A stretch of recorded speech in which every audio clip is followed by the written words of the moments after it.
नमस्कार, मैं हूं पीयूष त्रिपाठी और आप देख रहे हैं हमारा विशेष कार्यक्रम सितारे। हमारे आप सभी दर्शकों का इस कार्यक्रम में स्वागत। दोस्तों, आज बात करेंगे आज के पंचांग की, व्रत त्योहार की, साथ ही में आपको आपका राशि फल भी बताएंगे। इसके अलावा आज चर्चा करेंगे कि सूर्य की वृषभ राशि में संक्रांति का 12 राशियों पर, आप पर, आपके देश पर क्या असर होने वाला है।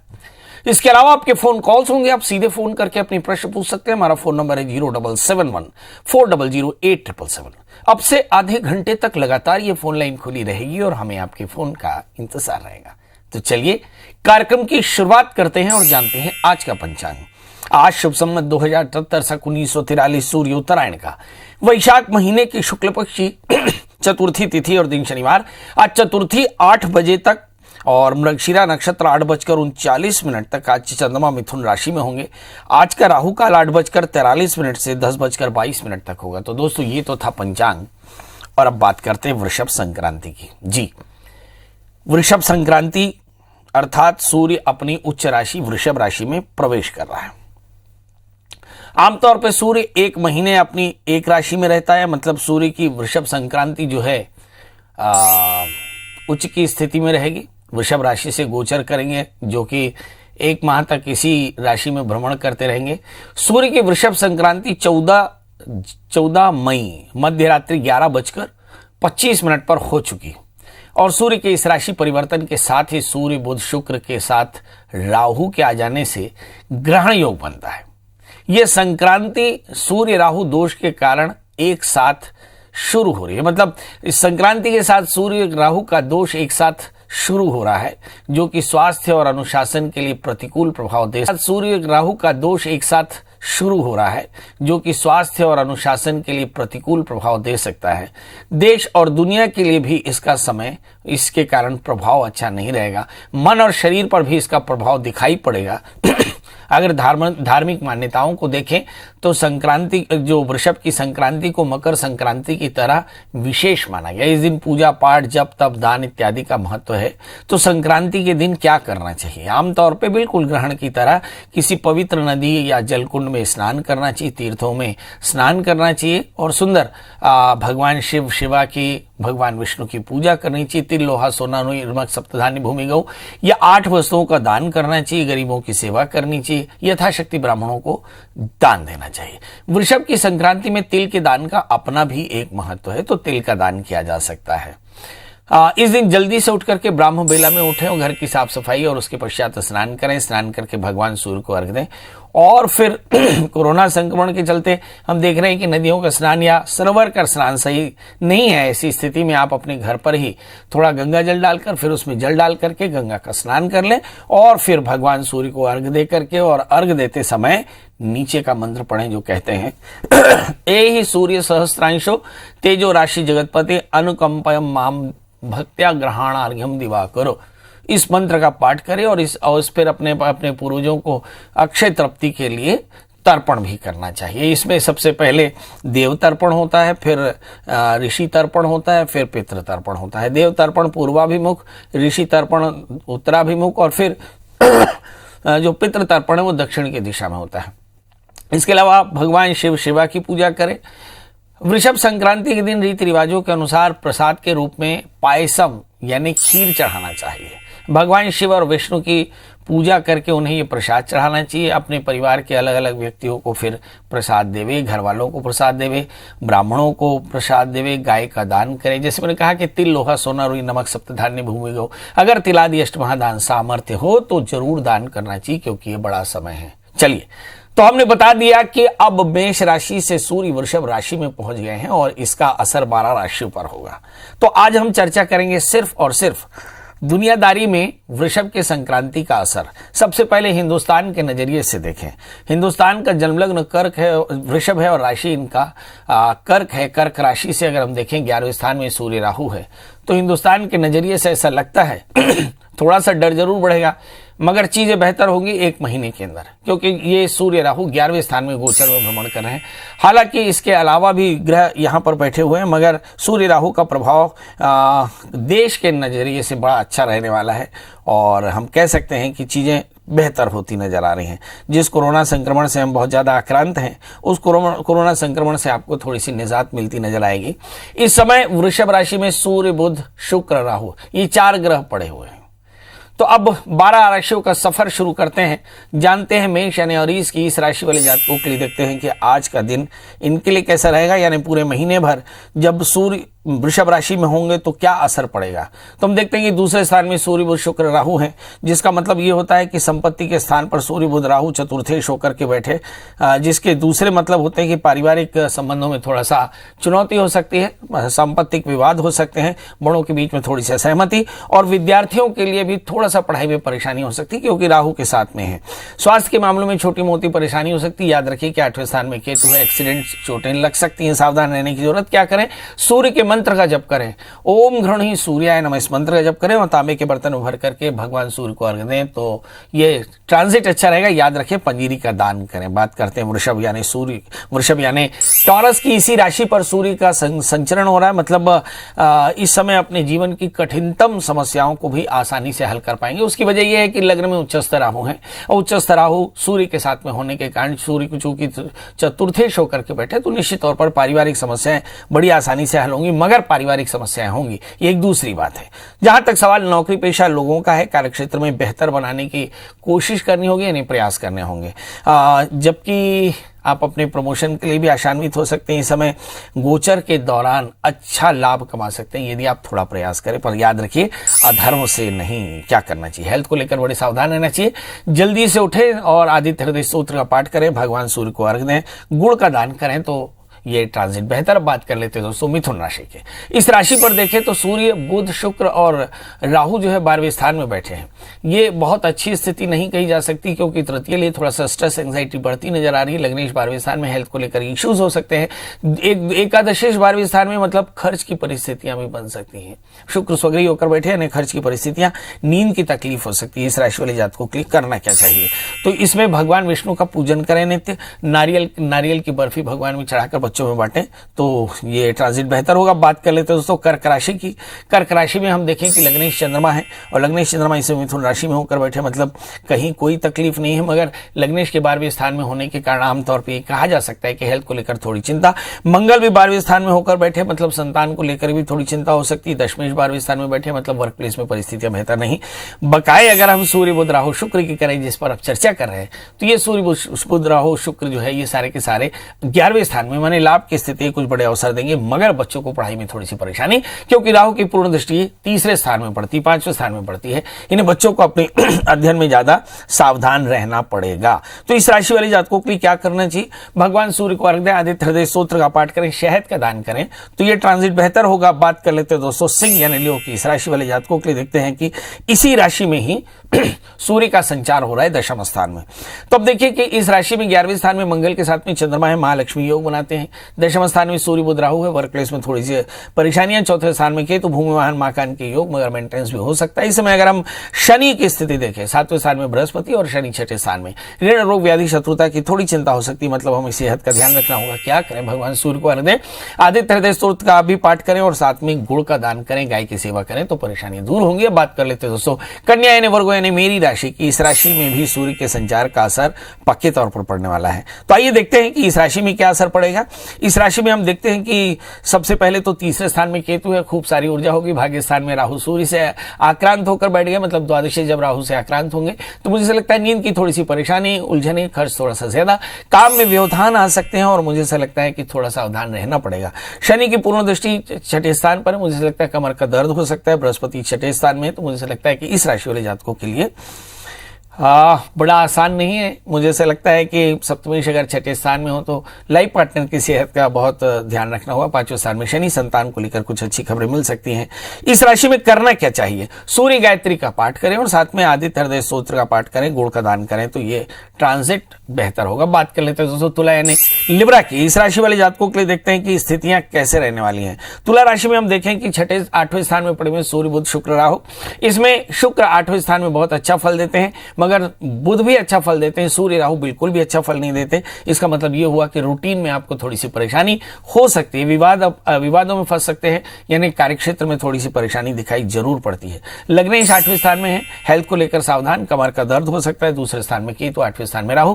किसी भी प्रकार का शॉर्ट टर्म इन्वेस्टमेंट या स्पेकुलेशन आपके लिए पैनिक हो सकता है, लिटिगेशन आ सकता है। मतलब तुला राशि वाले जातकों के लिए खास तौर पर सावधान रहना चाहिए, क्योंकि सूर्य राहु का ट्रांजिट बहुत अच्छा नहीं। क्या करें, जल्दी से उठें, भगवान सूर्य को अर्घ्य आदित्य हृदय स्तोत्र का पाठ करें, आग के पौधे की सेवा करें 1 महीना लगातार, तो चीजें बेहतर होंगी। बात कर लेते हैं दोस्तों वृश्चिक यानी स्कॉर्पियो की। इस राशि को आपको ध्यान से इसलिए सुनना चाहिए कि इस राशि का मुस्तकबिल हिंदुस्तान का प्रमुख है। लग्न में केतु है, 7वें स्थान में राहु है, अपने ही दोस्तों से ठगे जा सकते हैं। 8वें स्थान में मंगल के साथ में चंद्रमा।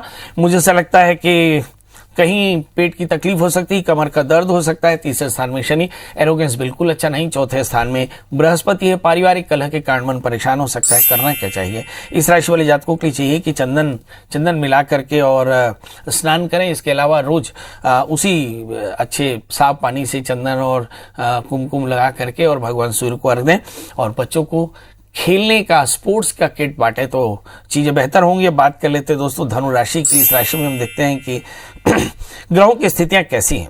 धनु राशि में एग्जैक्टली 7वें स्थान में मंगल चंद्रमा अच्छे दोस्त मिलेंगे, मगर छठे स्थान में सूर्य बुध शुक्र राहु ये बताते हैं कि कहीं लिटिगेशन की परेशानी, कहीं अवसरों की परेशानी, कहीं बनते काम में व्यवधान हो सकता है, कहीं पेट की तकलीफ हो सकती है, ऋण रोग व्याधि शत्रुता का आधिक्य होगा। धन स्थान में शनि, संपत्ति तो बेहतर होगी। तीसरे स्थान में बृहस्पति है, धन स्थान में शनि है तो संपत्ति के योग बेहतर है। तीसरे स्थान में बृहस्पति, लॉजिक आपके पास अच्छा है। 12वें स्थान में केतु, खर्चे बढ़ सकते हैं, यात्राएं हो सकती हैं, सावधान रहिए, यात्रा न करना पड़े इसे सोचिए।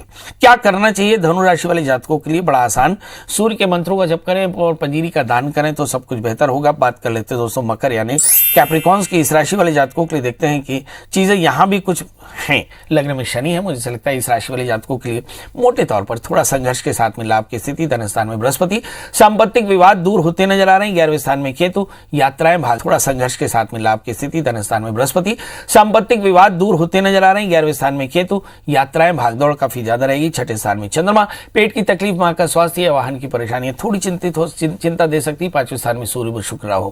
मतलब तुला राशि के बाद में मकर राशि के जातक कैसे हैं, जिनके 5वें स्थान में राहु है, जिनके कारण संतान को लेकर के काफी चिंता हो सकती है, चित्त की एकाग्रता बेहतर नहीं होगी, ध्यान रखना होगा। क्या करना चाहिए, तो जल्दी से अपने सूर्य को अर्घ्य दें, आदित्य हृदय स्तोत्र का पाठ करें, अपने माता पिता की सेवा करें, गुड़ का दान करें तो परेशानियां दूर। अब बात कर लेते हैं दोस्तों कुंभ यानी एक्वेरियस की। इस राशि वाले जातकों के लिए देखते हैं कि शनि लग्नेश होकर के 12वें स्थान में है, मतलब सेहत का ध्यान रखना होगा। लग्न में बृहस्पति, मोटे तौर पर चीजें ठीक रह सकती है। चौथे स्थान में सूर्य बुध शुक्र राहु, मतलब पारिवारिक परेशानियों से मन परेशान रहेगा। वाहन, माता और गाड़ी का, घर का मेंटेनेंस थोड़ा सा पैनिक हो सकता है। यहाँ पर जहां देखते हैं कि 5वें स्थान में मंगल के साथ में चंद्रमा, संतान को लेकर कुछ अच्छी खबरें मिल सकती हैं। 10वें स्थान में केतु पड़े हैं, मुझे ऐसा लगता है कि वर्क प्लेस में काफी भागदौड़ बनी रहेगी। करना क्या चाहिए, भगवान सूर्य को चंदन मिला करके और सुंदर रक्त चंदन मिला करके और भगवान सूर्य को अर्घ दें, और इसके अलावा सप्तधान्य का दान करें तो परेशानियां दूर होंगी। अब बात कर लेते हैं दोस्तों मीन यानी पाइशंस की। इस राशि वाले जातकों के लिए देखते हैं कि आज का दिन इनके लिए कैसा रहेगा।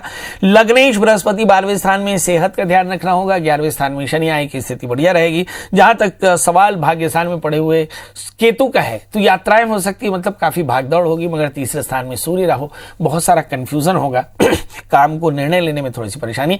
चौथे स्थान में मंगल चंद्रमा, भूमि वाहन मकान के योग प्रबल होंगे। मतलब मीन राशि वाले जातकों के लिए परिस्थितियां मध्यम रहेंगी। क्या करें, जल्दी से उठें, भगवान सूर्य को अर्घ्य दें और बीज मंत्र ओम घृणी सूर्याय नमः मंत्र का जप करें और घी और शहद का दान करें तो परेशानियां दूर होंगी। आज चर्चा कर रहे हैं कि मेष राशि से वृषभ राशि पर सूर्य गए। सूर्य इस समय राहु शुक्र बुध के साथ में है।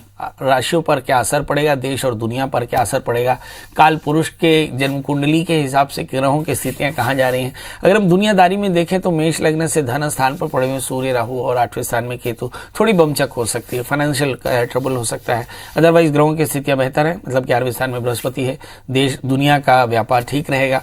थोड़ी सी दहशत रहेगी, मतलब दहशत के कारण थोड़े से परेशान रहेंगे। बहरहाल चिंता बिल्कुल ना करें, भगवान सूर्य को अर्घ्य देते रहें, आदित्य हृदय स्तोत्र का पाठ करें, भगवान सूर्य सूर्य की पूजा करें और चित्त को एकाग्र रखें, बेहतर रहेगा। चलिए हमारे साथ अब अगली कॉलर है कविता जी। कविता जी आपका बहुत बहुत स्वागत है, बताइए क्या जानना चाहते हैं। नमस्कार पंडित जी। नमस्कार, थोड़ा सा लाउडली बोलेंगे। नमस्कार पंडित जी, मैं कविता बोल रही हूँ जबलपुर से। मेरा डेट ऑफ बर्थ है 22/11/1983। समय सुबह 4 बजे। जन्म स्थान जबलपुर है। सुबेरे 4 शाम को 4? जी, सुबेरे 4 या शाम को 4? सुबह 4। बताइए क्या जानना चाहते हैं। पंडित जी, मुझे सिर्फ अपने विवाह के बारे में जानना है, कब तक होगा मेरा विवाह? विवाह 2021 में कब तक होगा? नहीं। जी, आपको कोई लड़का पसंद था। चलिए आइए देखते हैं कि शादी में परेशानी क्या थी और क्या है। आइए देखते हैं। आपके जन्म लग्न मिथुन, जन्म लग्न तुला है और आपकी जो राशि है वो वृषभ है। लग्न में शनि है। शादी से पहले नांदीमुख श्राद्ध के साथ में कुंभ विवाह कराएं, बहुत जल्दी आपकी शादी होगी। याद रखिए, लग्न से शनि के कारण डिले, डिस्प्यूट और डिस्टर्बेंस ये तीनों ही हो सकता है। इसलिए नांदीमुख श्राद्ध के साथ में विधिवत जब चंद्रमा तारा अनुकूल हो तो कुंभ विवाह कराना बिल्कुल न भूलें। जैसे ही कुंभ विवाह करेंगे 6 महीने के अंदर में आपकी शादी हो जाएगी। चलिए हमारे साथ हम अगली कॉलर पम्मी जी हैं। पम्मी जी आपका बहुत बहुत स्वागत है, बताइए क्या जानना चाहते हैं। मैं अपने छोटे लड़के के बारे में जानना चाहती हूँ पंडित जी। बहुत सुंदर। डेट ऑफ बर्थ बताएं बच्चे की। 10 फरवरी 2000। समय है 4:15 सुबह। और जन्म स्थान? जन्म स्थान मुंगेली, पहले बिलासपुर जिला में था, अब मुंगेली जिला हो गया। तो क्या जानना है वो? उसका भविष्य कैसे रहेगा, बहुत गुस्सा करता है। और पढ़ाई वढ़ाई कितना किया है? वो बीएससी किया है और अभी 1 साल हुआ है उसको गवर्नमेंट डांस वहाँ किया। अभी 1 साल हुआ है, क्या किया उसने? उसने वो परसेंट बेस लगा है पंडित जी 12वीं के। हाँ, और बीएससी कर लिया, अभी किया है। चलिए ये बीएससी किया है, आगे क्या करेगा? गुस्सा बहुत करता है। इस बच्चे का जन्म लग्न धनु है और इसकी जो राशि है मीन है।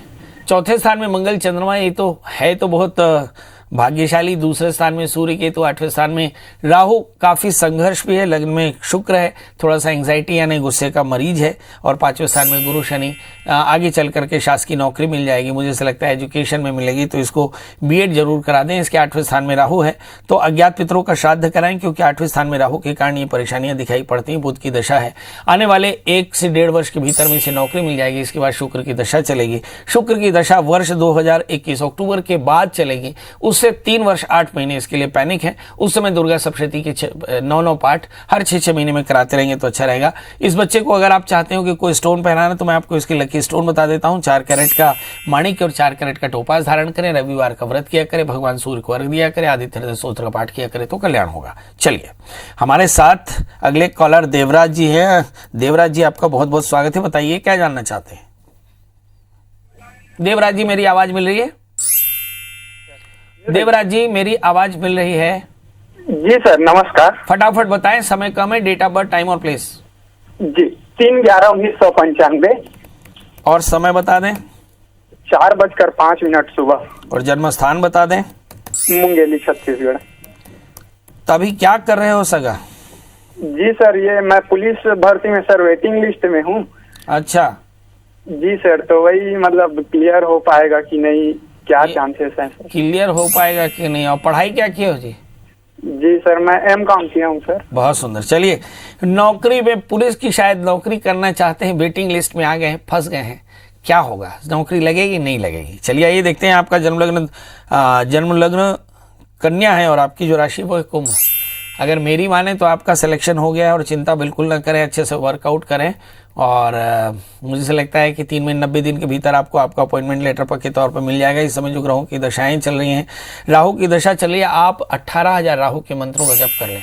ओम राम राहवे नमः, इस मंत्र का 18,000 जाप कर लें और फिर दशांश तर्पण मार्जन करीब 23,000 मंत्र का जप करें और ये 3 दिन में हो जाएगा। और भगवान शिव को प्रणाम कर लें। आप देखिए बहुत जल्दी आपका अपॉइंटमेंट लेटर आ जाएगा और आपका जीवन धन्य हो जाएगा। अब याद रखिए कि आपको कुछ स्टोन, लकी स्टोन पहनना है तो आप एक 4 कैरेट का ओपल और 4 कैरेट का पन्ना धारण कर सकते हैं। शुक्रवार का व्रत कर सकते हैं, कल्याण होगा। जी योगिता जी आपका आज बहुत बहुत स्वागत है, बताइए क्या जानना चाहती हैं। गुरुजी, मैं एमडी मेडिसिन करना चाहती हूँ और अपने शादी के बारे में जानना चाहती हूँ। बेटे थोड़ा सा लाउडली बोलना है, क्योंकि एमडी मेडिसिन बोलने में थोड़ा सा आपको काउंसलिंग भी करना पड़ेगा। थोड़ा लाउडली बोलना है ना। डेट ऑफ बर्थ बताओ बेटा। 19 मई 91। बहुत सुंदर बेटा। और समय? जन्म समय? और 11:45 मतलब रात का PM। जन्म स्थान? कोरबा छत्तीसगढ़। कहाँ का जन्म है? कोरबा। कोटा, कोटा छत्तीसगढ़, बिलासपुर जी। कोरबा छत्तीसगढ़ जी, सबसे पहले तो ये बताइए आपने MBBS कहाँ से किया? Government college Raigarh. बहुत सुंदर। देखिए हमारे बच्चे बहुत अच्छे अच्छे जगहों पर जा रहे हैं, बहुत खुशी होती है। आपका बेटा जन्मलग्न मकर है और आपकी राशि कर्क है, तृतीयेश बृहस्पति है, तृतीयेश बृहस्पति 7वें स्थान में है, तो मुझे ऐसा लगता है आपका लाइफ पार्टनर तो ठीक रहेगा। लग्न में शनि है, आपकी मर्जी से शादी होगी। लग्नस्थ शनि के कारण आपको जल्दी से मेडिसिन में सिलेक्शन भी हो जाएगा। बस याद रखिए थोड़ा सा समय निकालिए। मुझे ऐसा लगता है कि बाहरी चीज़ों में आप उलझ गई हैं, इन उलझाओं से अपने आप को बचाकर चलना रहेगा। ऐसा मैं 90% गारंटी देता हूं कि आपका MD मेडिसिन में हो जाएगा। मेरी तरफ से शुभकामनाएं। मगर हो सकता है कि पोस्ट ग्रेजुएशन में इधर उधर कुछ और स्किन या दूसरी तरह की चीज़ें मिल सकती हैं, मगर आपका सिलेक्शन हो जाएगा, चिंता की कोई बात नहीं। 2 काम करें, 4 कैरेट का जामुनिया, 1 4 कैरेट का ओपल पहन लें। 4 कैरेट का ओपल और 4 कैरेट का जामुनिया या 4 कैरेट। ऋचा जी आपका बहुत बहुत स्वागत है। बताइए क्या जानना चाहते हैं? नमस्कार पंडित जी। नमस्कार, थोड़ा लाउडली बोलें ऋचा जी। हाँ, मैं मथुरा से बोल रही हूँ और अपने भाई के विषय में मुझे पूछना है। जन्म तारीख बता दें। जन्म तारीख उसकी है 25 जून 1977। 77। जी जी जी। समय बता दें। समय है सुबह 6:43 पौने 7 का। जन्म स्थान बता दें। सुबेरे का ना? हाँ सुबह का। जन्म स्थान मथुरा। तो अभी आप कहाँ से बोल रही हैं? मैं हाथरस से बोल रही हूँ। हाथरस का घी बड़ा पॉपुलर है भाई, और हाँ मथुरा के पेड़े बड़े पॉपुलर हैं, मथुरा के कृष्ण जी बड़े पॉपुलर हैं और मथुरा जी के आप बड़ी पॉपुलर हैं। चलिए आइए देखिए ऋचा जी, आपके भैया का जन्मलग्न मिथुन है और उनकी जो राशि है वो एक कन्या चंद्रमा के साथ में राहु, कंफ्यूजन बहुत ज्यादा, धन स्थान में शनि, कमर का दर्द, आर्थराइटिस जैसी परेशानियां लगातार हो सकती है। 11वें स्थान में शुक्र मंगल, ऊर्जा बहुत अच्छी है, मेहनत बहुत अच्छी करते हैं। जानना क्या चाहती हैं आप? क्या जानना चाहती हैं? कि डिप्रेशन में है क्योंकि उसका वर्क बिल्कुल खत्म ही हो चुका है और वो बहुत कुछ करना चाहता है पर कर नहीं पा रहा है, तो वो कब उसका काम दोबारा संभलेगा, क्योंकि बहुत ज्यादा वो परेशान है इस समय। आर्थिक परेशानी बहुत ज्यादा है उसे। इस समय क्या है, राहु की अंतर्दशाएं, गुरु में राहु और उसके बाद में शनि की अंतर्दशाएं चलेंगी। मतलब ये जो 6 साल आने वाला है ये काफी संघर्ष भरा होगा, क्योंकि चंद्रमा राहु से आक्रांत होकर के बैठा है, इसलिए निर्णय लेने में थोड़ी सी परेशानी। शनि अष्टमेश होकर बैठे हैं, इसलिए मुझे ऐसा लगता है कि सांपत्तिक परेशानियां भी हो सकती है। मतलब कुल मिलाकर के इस वक्त इन्हें सर्विस करनी चाहिए, किसी प्रकार का व्यवसाय इनके लिए बेहतर नहीं होगा। और मुझे ऐसा लगता है कि ही इज अप्रोप्रिएटली स्मार्ट, बहुत स्मार्ट है और अगर ये मेहनत करेंगे तो काफी अच्छा रहेगा। पर याद रखिए इस समय कोई भी व्यापार इनके लिए फायदेमंद नहीं रहेगा। क्या करना चाहिए? 4 कैरेट का जामुनिया, 4 कैरेट का पन्ना पहनाएं, शनिवार का व्रत किया करें, दत्तात्रेय कवच का पाठ करें, भगवान शिव का पूजन करें, लगातार करते रहें, गुड़ का दान करते रहें तो कल्याण होगा जी। तो अब विदा लेने का समय, घड़ी कह रही है कि अब आपसे विदा ले, मगर जाते समय वही एक जो गुजारिश करते हैं कि एक पेड़ है, एक वृक्ष है पीढ़ियों के लिए। एक पेड़ अपने घर के संख्यात्मक मान से 4 4 5 5 जितने लोग हों उतने पेड़ लगाएं, पेड़ों की अच्छे से परवरिश करें। याद रखें यदि आप जीना चाहते हैं तो ऑक्सीजन की जरूरत है, क्योंकि प्राणवायु है और ये ऑक्सीजन आपको पेड़ों से मिलेगा, वरना आपको सिलेंडर लेके चलना पड़ेगा। पर उसकी भी एक सीमा है, क्योंकि वो सिलेंडर भी एटमॉस्फेयर से ही भरा जाएगा। ऐसी स्थिति में समझ लीजिए कि आने वाले दिनों में ऑक्सीजन की परेशानी है। इसके अलावा कोरोना महामारी अभी फैल रही है, मतलब कमजोर तो बिल्कुल नहीं है, और तीसरा चौथा भी स्ट्रेन आ सकता है, ऐसा लोग कहने लगे हैं। बहरहाल वायरस है, म्यूटेट हो सकता है, इसलिए हमें तैयार रहना चाहिए। मास्क लगाएं, सोशल डिस्टेंसिंग करें, सैनिटाइजेशन का ध्यान रखें और अधिक से अधिक सुरक्षित रहें। भीड़ भरे इलाकों में बिल्कुल न जाएं। दोस्तों अब कल फिर हाजिर होंगे किसी नए विषय के साथ, तब तक मुझे दी इजाजत। नमस्कार।